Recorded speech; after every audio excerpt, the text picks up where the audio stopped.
is the most useless thing in the world. Why do I need to do this? I don't understand.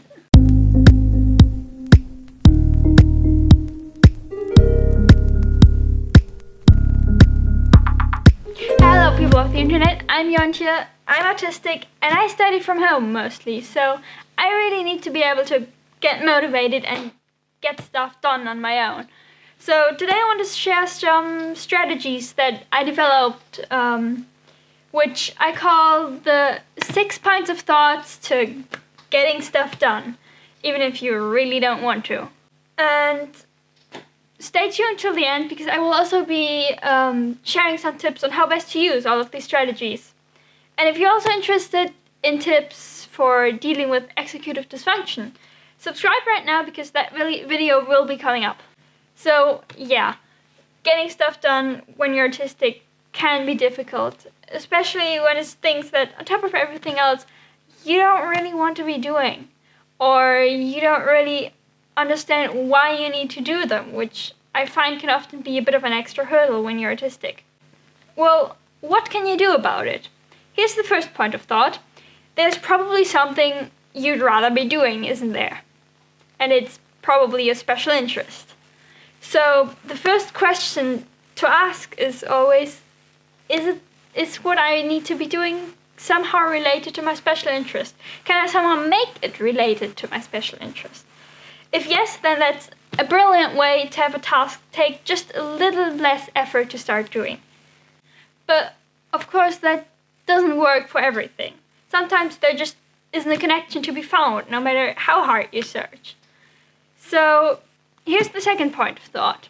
Think about it. What else do most autistic people like? Order. Something being neatly organized in the system of your preference. And restoring order can be a very calming task for many of us. So that can be another way to make a task easier to get done. What exactly can that look like? Well, if you have to study for something, for example, and you just really don't see the point, instead of trying to somehow cram all that knowledge into your brain, you could write flashcards about them. Maybe color code them with different paper and pens and so on, which I personally often find a very calming exercise. And even though this may not be hardcore studying, by writing some stuff down, you're still engaging with the material and you're learning something. But then again, especially if you're not a student, not all tasks can be easily turned into an organizational exercise. So this is where I like to turn to statistics as the third point of thought. Now, I'm certainly not a math genius, but organizing something into a spreadsheet and making some graphs about it can really be a great source of motivation. And thanks to the help of computers, you don't have to be a math genius to do it. So just watching a graph progress and change, or wanting to keep a certain average, or trying to hit a new high score can really give me a bit of energy to get started on a task. Point 4, I think, follows a similar line, but it looks at time. I can be a pretty competitive person, so if someone tells me that they don't think I can do something, I make damn well sure I do it. So point 4 is betting myself to do a task in a certain amount of time. And if betting yourself is not really doing the trick, or you're not good at estimating time, you can even ask someone else to bet you, and that might give a little bit of extra motivation, since you want to prove to that person now that you can do it. And the brilliant thing about this point is that even if you don't actually manage to do it in that time, you've still gotten the task started and maybe even almost done. And of course, you can again track the times and chart them to see if you're getting faster.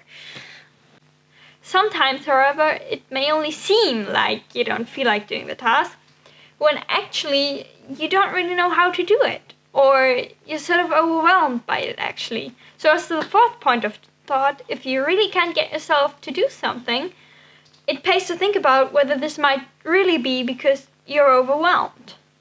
So if you think that is the case, the first question to ask is always, can you make a more detailed plan? can you ask someone to give you more detailed instructions? And writing those steps down and maybe even adding little pictures or emojis to make sure you know exactly what to do. But sometimes that actually isn't the problem.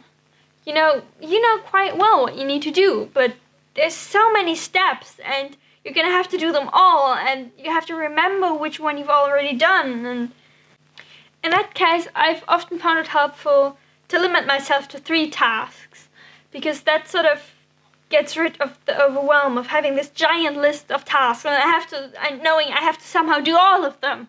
But you can even do 2 or 1 tasks. And the definition of the task, of what a task is for you, can be very, very subjective. For a neurotypical person, I cannot speak today. For a neurotypical person, a task might be do the laundry. But that might still be way too vague for you. It might be more like sort out the clothes that need to be washed. Or even go to the room where the clothes are. And then once you've completed 1 or 2 or 3 tasks like that, you can set yourself the next 3 tasks to move on. And finally, the last point of thought is rest, which might seem fairly counterproductive, but it is not. Being neurodivergent in a neurotypical world can be very exhausting, so sometimes you might just be too exhausted to be motivated for anything, even your special interest.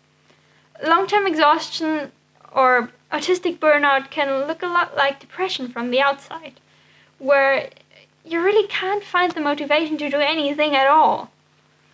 So getting enough rest can, in the end, really help with getting things done, because being slightly less exhausted afterwards, it might take less effort to get something done than it would have without resting.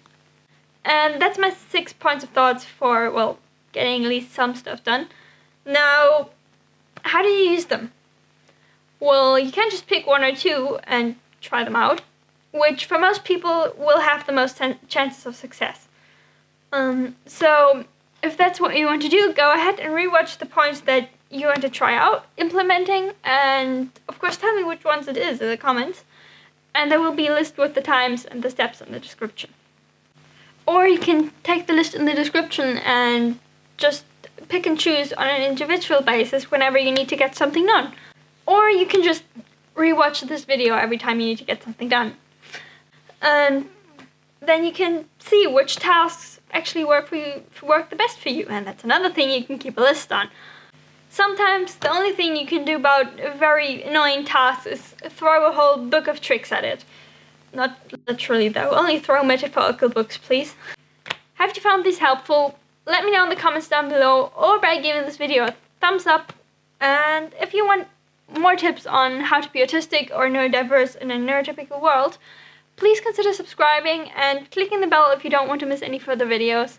And I hope to see you back in my next video. Bye!